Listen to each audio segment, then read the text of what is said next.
Good morning. I'm privileged to be here today to say a few words about Bill Bidwill and a life well lived. Being in this beautiful church, filled with the people whose lives he touched in his 88 years, says a lot about everything that was important to him. His family, which has carried on his work with the same grace Mr. B demonstrated throughout his life. His faith, which was part of everything he did. And of course, football, his beloved Cardinals, and the NFL. Bill and his family have been part of the NFL for nearly 9 decades, an extraordinary tenure and one that we honor as we celebrate our 100th season. He would have loved having everyone gathered here today, although he would probably be embarrassed that we were here just for him. He never sought the spotlight. Instead, he carried himself with a calm dignity and an abiding commitment to do what is best for his family, his community, his players, and the game. Mr. B's focus was always on others. I never saw that more clearly demonstrated than on September 11th, 2001, when he was in New York for NFL committee meetings. The Twin Towers had fallen, the city was literally shut down, and nobody knew what would happen next. Bill stayed in our offices, speaking to our staff with a personal touch that comforted many aching hearts. No long speeches, just a reassuring confidence that we would overcome this challenge. Bill's family purchased the Cardinals when he was barely a newborn. He started as a ball boy for the team when he was a child. After proudly serving in the Navy, he later took on a full-time role with the team in 1960. The Bidwills also remember 1960 as the year Bill married Nancy, with whom he raised a wonderful family, which he regarded as his most significant legacy. At the NFL, Bill served as a bridge linking the earliest days of the league with its bright future. He served on a total of 9 different league committees over the years. Throughout that time, his message was simple and consistent: league first. He knew that a strong and unified league is good for every club. His focus was always on working together for the good of the game. Throughout my time at the NFL, I never saw him put himself or his club ahead of what was best for the league and the long-term interest. Mr. B's quiet determination made it possible for the Cardinals to establish themselves in Arizona, build a fantastic stadium, and host 3 Super Bowls, with a 4th in just a few years. In fact, since the Super Bowl was played in Arizona in 1996, only Miami and New Orleans have hosted as many Super Bowls as the Cardinals, a testament to the great respect the Bills' fellow owners have for him. Mr. B understood the importance of family ownership, and I know how proud he was of you, Michael, and the way that you have led the club and served as an influential voice of reason within the league. I also know how proud he was when his Cardinals won the NFC Championship and played in Super Bowl 43. I remember standing on the field in Tampa before the game with Bill, who was beaming with that twinkle in his eyes we all love so much. And of course, he was wearing his trademark bow tie that many of us are wearing today in tribute of him. While wins and losses were important to him, Mr. B used the platform of the NFL and his team to make the world a better place.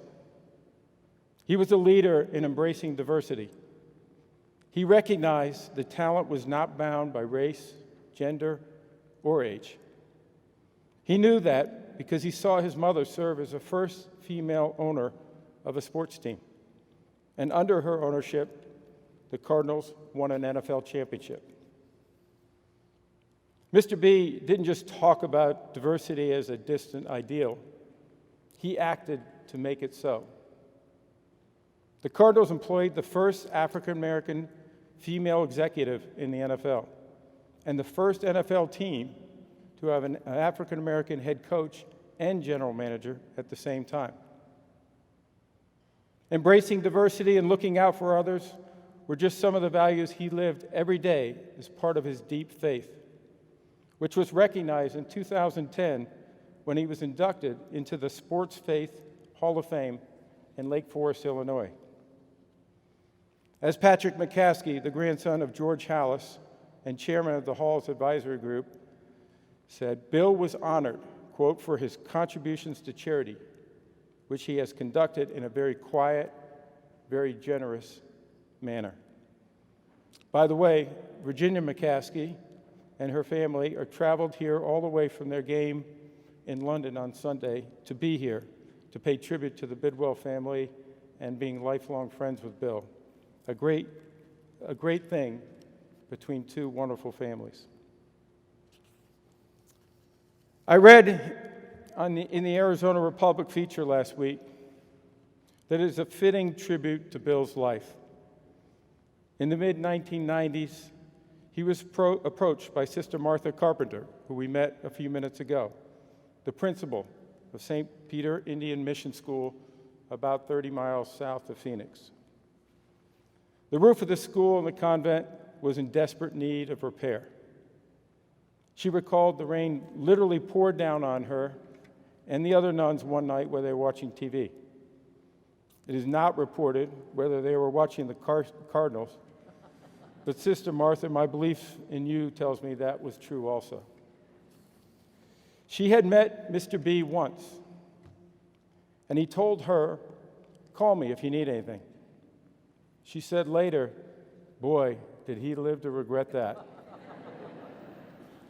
She called him, and just a few days later, he drove out to the mission alone and handed her an envelope of checks from himself and others. She cried and told him that it was too much money. But Mr. B said, look at this place. It's falling apart. It might not be enough, and if it's not, call me. She did call him often, and Mr. B, who had a tremendous sense of humor, would jokingly check for his wallet every time they saw each other. But he was always there for her and for her students. This was classic Bill Bidwill. No cameras, no recognition.